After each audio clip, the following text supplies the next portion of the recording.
Content warning. This video deals with mature subjects, such as those listed on screen. Viewer discretion is advised. On April 18th, 1992, a young man by the name of Andrew Relva would tragically pass away following injuries sustained in a car crash. He was just 19 years of age. Relva was a close childhood friend of Michael Ryan Pritchard, better known by his stage name, Mike Dirnt, the bassist for the punk rock band Green Day. Dirnt has gone on record stating that he believes Relva had intended to end his own life in the wreck. Dirnt stated, "He was going 95. I think he committed suicide." The devastating loss of his friend would later inspire Dirnt to write a song in remembrance of him, as in the aftermath he would realize his own mortality with Relva now gone. In memoriam, the title of the song would bear his name, known simply by the three-letter acronym J.A.R.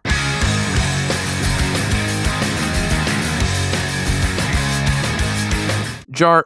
Okay, how the hell do I pronounce the title of this song? Because as I see it, there's three ways you could. J.A.R., J.A.R., or just Jason Andrew Relva. Billy Joe Armstrong has said it both the first and second ways before, so that isn't helping anything. So, you know what? F*** it. From here on out, I'm calling the song J.A.R. He calls it J.A.R. in the first known performance of the song. J.A.R. It's J.A.R. There. J.A.R. was written at some point in mid-1992, with it debuting live at the iconic punk venue 924 Gilman Street in Berkeley, California on November 18th that same year, just 2 days after what would have been Relva's 20th birthday. Interestingly, Relva is listed as a special thanks in the liner notes of Green Day's 1991 album Kerplunk. The song was demoed about 3 times from late 1992 to early 1993, once as an acoustic piece, which really makes me want there to be an official acoustic rendition. It makes the song feel a lot more melancholic, and given the subject matter, it works to its advantage. These weren't just any demo sessions. These were 3, or 2, depending on your mileage, of the 4 sessions for Green Day's third studio album, Dookie, which J.A.R. was intended to be included on, but was scrapped at some point during production. It was demoed at Art of Ears in 1992,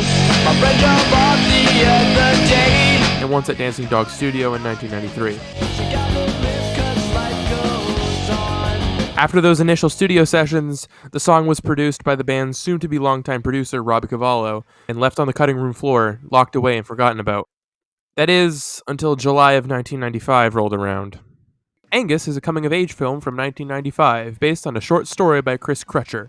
Why am I mentioning this film I have never seen nor have any intentions to? Well, Green Day actually released a song on the film's soundtrack. And you'd think that for a relatively newly successful band like them, that they'd include a song off of Dookie, or a deep cut from their previous 2 indie albums, or maybe this could be the vehicle for a single from their upcoming album Insomniac that released that same year.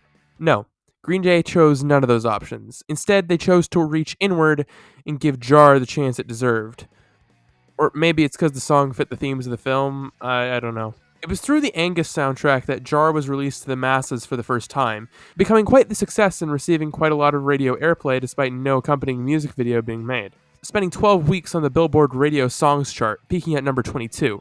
Many critics have come to regard the song as an underrated gem in Green Day's discography. However, at the time, many were confused that the song didn't appear on Insomniac, as the track wasn't on Dookie or anything else the band had put out. So for the better part of a decade, the only way to own the song was through the Angus soundtrack. Or, you could have recorded it from the radio, I guess. That was until 6 years later, when on November 19th, 2001, Green Day released their first greatest hits compilation, International Super Hits, where, alongside 2 other rare or unreleased songs, J.A.R. was included, giving the song a more widespread release. This is where I'm guessing most of you first heard the song, unless you're from the OG crowd, of course. The former group is where I find myself in. International Super Hits was actually the first Green Day CD I ever bought with my own money. Dookie was a hand-me-down and 21st Century Breakdown was a gift. I only bought it because I liked all the songs. I didn't even know J.A.R. existed at the time. But I later began listening to the track more and more, and something about it just clicked with me on a personal level. But I'll discuss that more in a little bit. Getting back on track, the song unfortunately didn't receive a re-release as a single or get a music video either. Since then, J.A.R. has been a song that, while not exactly a staple of Green Day's set list, is a song played live at shows from time to time, being played most during the 21st Century Breakdown tour, according to Setlist FM. The song would even be included on their 2011 live album Awesome as F***, and the Dookie 30th Anniversary box set as both a demo and a full studio outtake. Furthermore, Mark Hoppus of Blink-182 would mention that the opening bassline of J.A.R. was what inspired the guitar at the start of their hit single, What's My Age Again, stating, quote, "There's a Green Day song called J.A.R. on the Angus soundtrack, and it starts with this bass intro that's really rad. And I was messing around with it on the guitar trying to learn that, and I kind of messed up the progression, and I played it incorrectly, and I was like, Oh, that's kind of cool. And that was the basis for the opening riff of What's My Age Again? Me trying to learn how to play J.A.R on guitar and messing it up and coming up with something that I liked that was different than that. So how did Mike Dirnt memorialize Jason Andrew Relva? Well, let's take a look at the lyrics. My friend drove off the other day. Now he's gone and all they say is you gotta live 'cause life goes on. This line comes after an instrumental intro starting with that iconic opening bass line. It's probably one of my favorite bass lines of all time, if I'm being honest. The narrator, who I'll be referring to as Mike from here on out, as is clear as this song is written from his perspective, and this is him reflecting that his friend Jason is gone and never coming back. The driving metaphor at the start is also a clear allusion to Jason's own passing. However, those surrounding Mike are telling him to live his life and keep moving forward. The themes of living one's life and the death of a friend are set up here and are carried throughout the rest of the song. And now I see I'm mortal too. I can't live my life like you. Gotta live it up while life goes on. This is where another key theme of the song is brought in, mortality.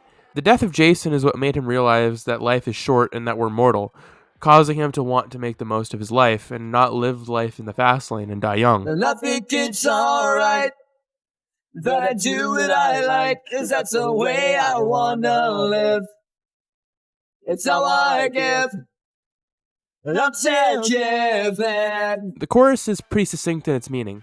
Mike does what he wants to do because it's how he wants to live and how he gives back to others in the world. Honestly, that's a pretty good outlook on life, and one I try to follow at least to a little bit of an extent. Hell, that's why I'm even making these videos to begin with. Anyway, what he means by I'm still giving is that he takes pride in what he does and isn't going to quit, that being music. However, at the same time, it can be read that he's still giving life all he can after Jason's passing. After that, it goes into this amazing instrumental bit, which I'm pretty sure is just the main bass line with guitar and drums added in, but I don't care, it sounds phenomenal. Quick side note, there is a performance of J.A.R Green Day did on Facebook Live for Hurricane Harvey relief in 2017, and the way Mike sings the line, I'm still giving, you can tell that he misses Jason when he sings it. Now I wonder about my friend, if he gave all he could give, 'cause he lived his life like I live mine. At the start of the second verse, it switches from thinking about life to thinking about Jason, wondering if he lived his life to the fullest potential and the ramifications of that. It's even implied that Mike may even be a little afraid of befalling a similar fate to Jason, as the lyrics say he led quite a similar life to him. Or maybe it's him rededicating himself to giving all he can with his short time on Earth, since Jason didn't give all he could. If you could see inside my head, then you start to understand the things I value in my heart. This line is saying that only he would get what he's doing. And if you could see things from his point of view, then you'd understand his mentality and why he's living his life the way he is. The chorus and instrumental refrain are then repeated after this before the verse and the bridge. You know that, I know that, you're watching me. This line is also pretty clear in its meaning. For those who believe in an afterlife, this is stating that wherever Jason is now, Mike knows he's always with him in his heart and watching him from the heavens above. From there, the bridge goes into this excellent guitar solo that fits nicely with the rest of the song, before transitioning cleanly back to the chorus and instrumental portion. Gotta make a plan, gotta do what's right. Can't run around in circles if you wanna build a life. But I don't wanna make a plan for a day far away. While I'm young and while I'm able, all I wanna do is... This outro is easily the highlight of the song for me, as you can take it as being from one of two perspectives, Mike's or Jason's. If taken as being from Mike's view, it to me is almost like he's wondering if he should plan for the future and grow up, but then realizes he wants to make the most of his youth and wants to take action now instead of waiting for the future to come his way. Or it could be him not wanting to take the advice of those telling him to make a plan for the future, and instead doing his own thing and carving his own path. However, if you look at this line as being from Jason's perspective, it holds a lot of the similar qualities, albeit a bit darker. It could be written as being what he was thinking right before he crashed, as it would basically be him rejecting the advice of those around him, saying that he was too afraid of the responsibilities of adulthood and wanted to die young. But no matter whose perspective you choose to look at the outro from, there's one thing that's clear in its symbolism: the unfinished verse. It, followed by the bass note ringing out to close out the song, is meant to represent the crash and the suddenness of Jason's death, leaving the listener not only wondering what he would have said, but the ending up to interpretation. However, if you think it's from Mike's perspective, it could also represent a fear of suffering a similar fate to Jason. If you really want closure to what the finished line would be, there's a few answers. In the original acoustic demo, the line is, "All I want to do is play." For a more comedic approach, during live performances, drummer Trey Cool often shouts, "Suck big titties." In fact, you can even hear him yell it in the version on Awesome as F***. Some also think the line could be, "All I want to do is stay," which would also fit given the circumstances. I myself always filled it in that way before I found the acoustic demo. However, I think the line being unfinished actually adds to the song's themes. The last word is whatever you want it to be. To sum it up, J.A.R is a song about a friend, and how we not only must look to the future, but also live in the moment and our lives to the fullest. Because at the end of the day, we're all mortal. For all we know, we might not get that future. Jason had his whole life ahead of him, but it was taken from him in an instant. And while death is not a topic that's too prevalent in Green Day's music, the subject is still handled with care, and it's not the only thing the song is about.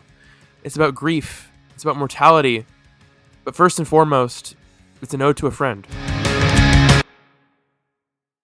So you might think that this is where this video is going to end, and I don't blame you for thinking that. If you only came for the breakdown of this song and don't want to see some suburban white guy talk about his personal problems on the internet, then feel free to tune out. Because as I've mentioned previously in this video and others, this song holds a lot of sentimental value to me, as the song always reminds me of an old, now former friend of mine.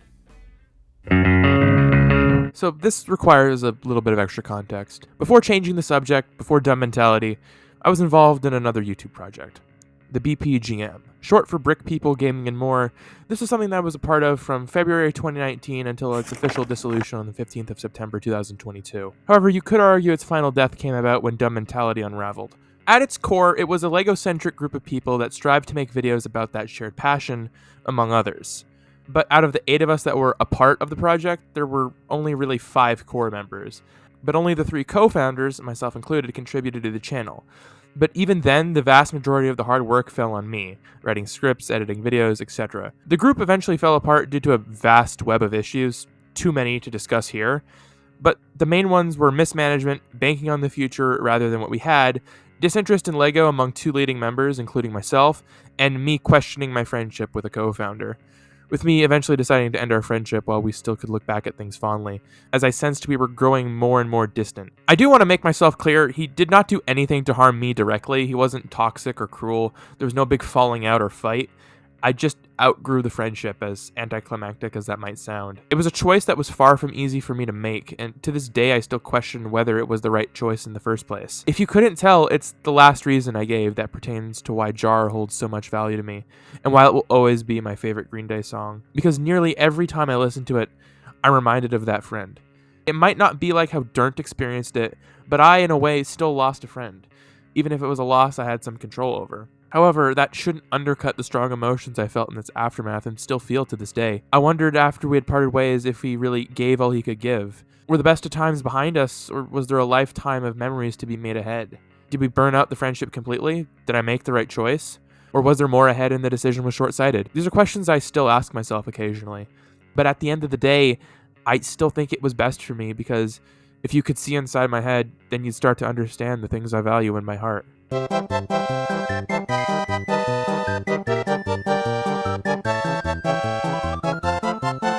By the way, I hope none of this comes across as like really aggressive towards anyone involved in the former project. I have no malice towards any of you. It just ran its course and fell apart like most things do.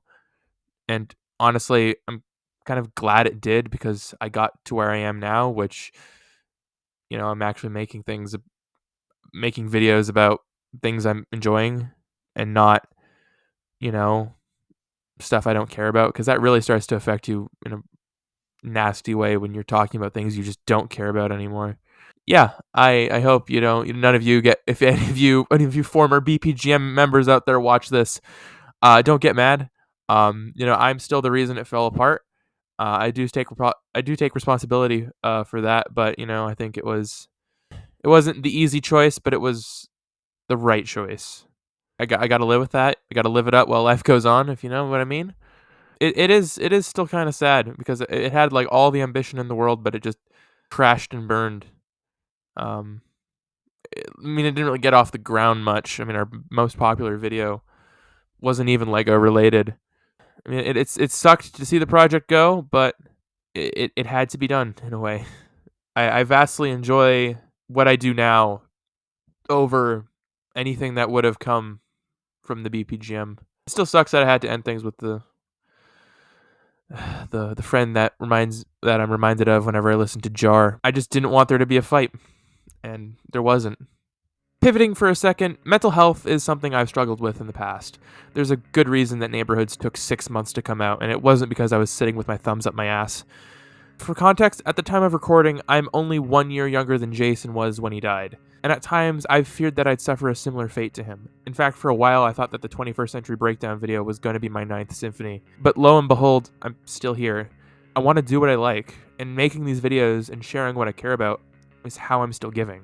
No matter which perspective you look at it, J.A.R. is a song about the loss of a friend. Whether it being about the loss of Mike's friend, how I recall ending a friendship of my own, or how others see themselves in the track. That theme is imbued into its very bones. However, the song is not all dour. It instead has this bittersweet tone of looking at the past, present, and future, living life to the fullest in the moment, but also keeping in mind what's still to come. We only ever get one shot at life. So while you're young and while you're able, you decide. Okay, that was pretty heavy, all things considered. So I hope you can understand why I felt that J.A.R. deserved its own video, not only for the subject matter, but also my feelings and personal attachment surrounding it. It wasn't just something I could gloss over at the end of the Insomniac video and have it still be in good taste, I think. One more thing, do any of you remember me mentioning that I wanted to make a video about X-Kid from Trey? A couple vids back. I think I first mentioned it in the trilogy video. Well, I don't anymore. The reason being is that I don't think I'd have that much to say about the song. It essentially boiled down to me saying, this song's sad. It makes me sad sometimes. Basically picture this video, but remove the parts about me talking about how the song reminds me of a friend, and double the parts talking about how I see myself in this song, and I am afraid I will suffer a same fate. So I'm sorry if any of you were looking forward to that video, but I don't want to make it anymore. There's more interesting things I want to talk about. Like, there's albums I've been wanting to talk about for years, months at least, that are taking priority over this. So I just don't want to make it for any of those aforementioned reasons. Maybe in the future I'll be motivated to start writing this video, but right now don't expect it to come out at all. Not anytime soon, just at all. Just don't expect that video. I'm retracting what I said about that video. It is not happening. So if you're new to the channel, subscribe and check out some of the other videos I made. There's some up here. Look at this, or here. I don't know which direction. This is one of the corners of the screen. So there's more videos like this one already out, and there's gonna be more to come in the future. So yeah, and until next time, see you around.